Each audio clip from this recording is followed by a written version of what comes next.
Hello everyone. In today's video, I'm going to be showing you how to use your starting clamp to bridge the final main to the tension head. So let's start with the technique in the scenario, and then at the end we'll talk just a little bit more. So what you're going to see is that I cannot reach the back of the tension head with this final main. Now, I could probably try to be like a little bit sneaky and with my hand see if I could pull it in and get it to catch.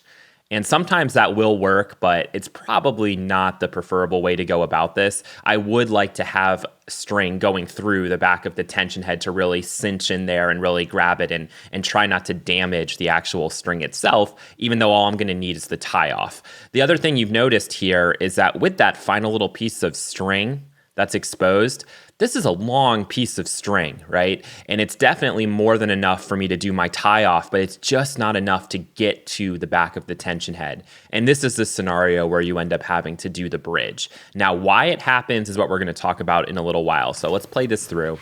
And what I'm going to do is after I realize I can't make it through, I'm going to cut 2 feet of string from like any other reel or any other source that I have. And in this case, I'm using Genesis Spinex, which is a textured polyester. Sometimes I use Genesis Basic Poly. You could even use a synthetic gut if you wanted to, or something cheap that you just have lying around, or a scrap of string, but you gotta make sure it's like 2 to 3 feet so that you can reach the tension head on either side. So what we do now is we take the string and we go through the 2 holes on either side of the starting clamp and then pull that through evenly. All right, so where we pull that string through, that is now gonna be our anchor when we pull tension. All right, so have those exposed bits of strings pointing to you and the other side going up against the frame. All right, as you can see, we've just locked it in just like we would if we were starting crosses or something. And now I'm just gonna pull tension on both of those red pieces of string. All right, and that's going to now pull our final main. So it takes me a second to get it in there. Everything is well and good. I've pulled tension. You can see that now that yellow piece of string has been pulled, all right, but it's being pulled thanks to our little bridging technique here. And now I can just clamp off as I normally would. No harm, no foul. Plenty of string left for me to do my tie off. And then we just repeat the process on the other side. All right, so coming back through, just so you can see it one more time. Not a fancy technique, but I'll admit that it was a long time until I finally learned how to do this, despite encountering this scenario occasionally. Alrighty, and we are good to go, and we can now tie off as we normally would to finish our mains.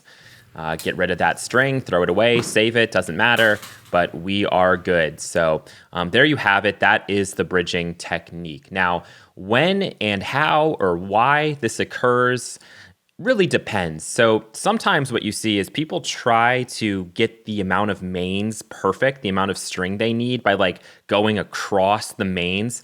And occasionally you'll get that a little bit wrong and you won't be able to reach the tension head with the final main. That's one instance. The more common instance, if you're somebody like me and always pulls more string than's necessary, is if somebody comes to you with identical rackets and both of those rackets are like 18 by 20 and they want a hybrid, so a poly multi, and they've brought you 2 sets of strings. So let's imagine they've brought you, like Luxilon Alu Power, and they've brought you like Wilson, NXT. Okay, so you have 2 sets of those strings. You're not worried about the crosses because you know you're gonna have more than enough string, even if you don't like cut it perfectly in the middle. But with the polys for the mains, it's gonna be close. Even if you get it right at 20 feet, it may not make it to the tension head for that final pull. And so that is where a lot of times this technique comes in handy for you. If you have a 16 by 19 pattern, you don't need nearly as much string, you'll have no issues. But on some of these 18 by 20s or just 18 main rackets, you'll find that 20 feet of string sometimes just isn't quite enough. And that's where you go through and you use this technique. So hopefully this has been helpful for you if you've encountered this situation. Happens to me occasionally, but really only in that scenario that I just described.